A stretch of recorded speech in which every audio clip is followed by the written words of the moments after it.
I've gone over their feats from the first 2 episodes in versus battles I've put them in, so this video is going over all their feats as of Decay Part 1. Laylee wasn't injured after falling from a tree.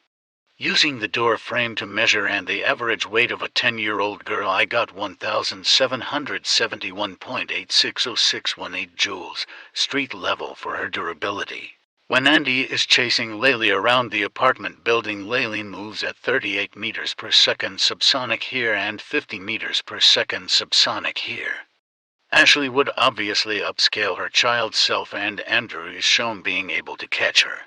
Andrew kicking Renee's head is 66.1 meters per second subsonic. In comparison, the fastest a ball has ever been kicked is by Ronnie Heberson, 58.3333 meters per second subsonic. Andrew wasn't injured after falling through a first-story floor. Using the height of a first-story floor and the average weight of a 17-year-old boy, I got 3,209.3415 joules, street level, for his durability. Ashley can hurt Andrew, so she's at least this strong. They can both chop limbs off with one swing of a clever 3,000 joules street level. First, you chop off the cultist's right arm. Next up is left arm. Andrew ripped the cultist's head off his 7,539.82 joules street level. He ripped his mother's arm off 7,290 joules street level. It's implied he cut Ashley's head off when he killed her, which would be 7,845.32 joules street level. But in the ending where we see him kill her, he only removes all the meat so you can see the spine. Andrew is consistently in the 7 kilojoule range of power. The siblings jumping out of a 5th-story window is 19,666.10778 for 8 joules wall level, so a blunt force attack needs to be at least this strong to one-shot them. Ashley was able to dent the stone wall next to the bathroom door. I tried calculating it and got 1,168,400 joules. I don't know how accurate that is, but maybe Ashley with a frying pan is wall level.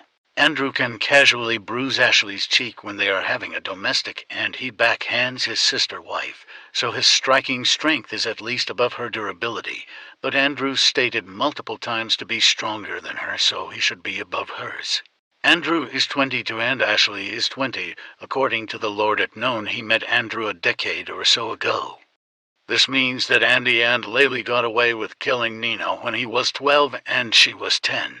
Never being caught or suspected, despite Julia confirming they know she was murdered and have been looking for the killer. For their kill count, if you count sacrifices as kills, Andrew alone has 4 kills, Malcolm the warden, Lady, the hitman, the kid. Ashley has 15 kills. Her parents, the camping parents, the 4 police officers, the cultist girl, the 2 people outside her window, Carl Cultman, and at least 4 other people when she's collecting souls for the demon, but probably more. Together they kill Nina and the cultist neighbor, for a total of 22 kills. Over the course of 10 years, but apart from Nina, all of them were done over 2 weeks. Ashley really was like a rabid dog on a leash. The second she directly kills her parents, she just goes fucking apeshit. She even suggests killing anyone involved with locking them in the apartment, which would involve killing at least thousands of people. For equipment they have a cleaver, a kitchen knife, and a Kimber K6 South Dosifor target with 6 bullets. That fires at Mach 1.288513 supersonic and hits with 900 joules street level. Episode 3 makes it clear that Ashley has horribly aim, but in the vision where Andrew lets the parents go, she does kill everyone with 1 bullet each, so maybe she's not that bad. In comparison, Andrew is a good shot, always head shooting the hitman and hitting him with every shot when he empties the gun.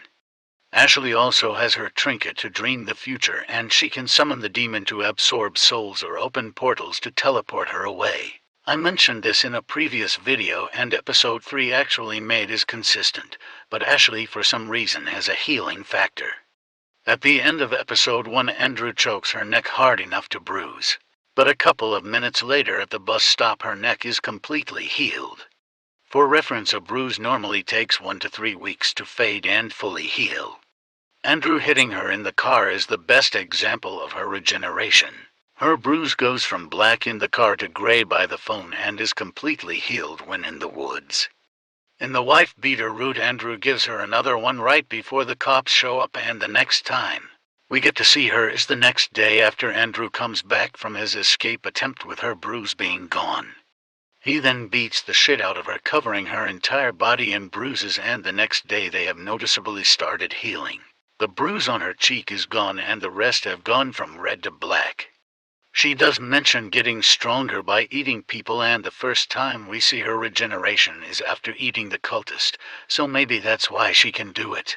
Andrew also heals from her hitting him, with it going from red to gray to healed, within seconds.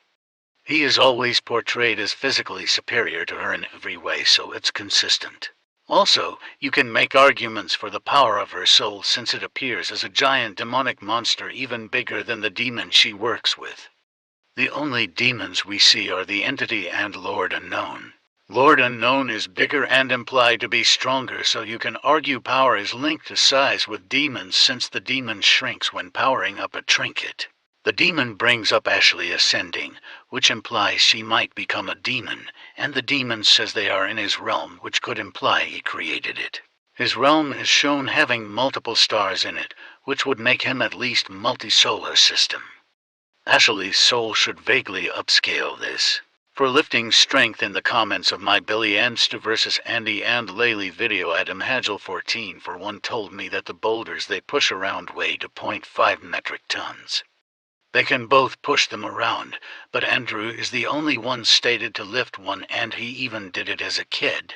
Keep in mind, none of these feats are done in their prime, with them either being adolescents or malnourished, but episode 3 does say at least Ashley isn't malnourished anymore due to being on her period. Oh yeah, I need tampons. I guess that's a good sign you're no longer malnourished. Nor am I pregnant. Andrew, however, is still referred to as being all skin and bones. Ashley even calls him heavy, so maybe Andrew somehow weighs more than 2.5 tons. If he does somehow weigh that much, then them jumping out a 5th-story window would be 380,339.197038601 to joules, wall level, which I doubt, but pushing the 2.5-ton boulders takes 7,153 kilograms of force, which is 70,146.967 for 8 joules, wall level. This is a far more likely wall level feat. Episode 3 upgraded their speed from superhuman to subsonic and made their street-level strength and durability more consistent, with maybe a wall-level high end. I'm going to go over how this changes things in the versus battles I've done. When it comes to the Graves siblings versus the Angels of Death, Rachel and Zach still speed blitz and one-shot them. Against the Ghostface duo, they do even better now. I originally said that Billy would beat Ashley to death, but now they have comparable strength and she's speed blitzing him. So, hand-to-hand, Billy gets beat to death by the tiny, malnourished goth girl. In a knife fight, she speed blitzes. In a gun duel, she has horrible aim, so despite being faster, she miss. She's able to walk off her entire body, getting beaten black and blue, so I think she can get up from a shot to the shoulder. She then off-guards and kills him with prep time. Him! I have for him! Andrew beats Stu hand-to-hand even easier. I originally said Stu would win a knife fight due to his skill, but now he's getting speed blitzed by Andrew. Stu should still sneak up and kill him with prep time, which is the only scenario. Either Ghostface beats a Graves sibling. Well, that's everything. Good.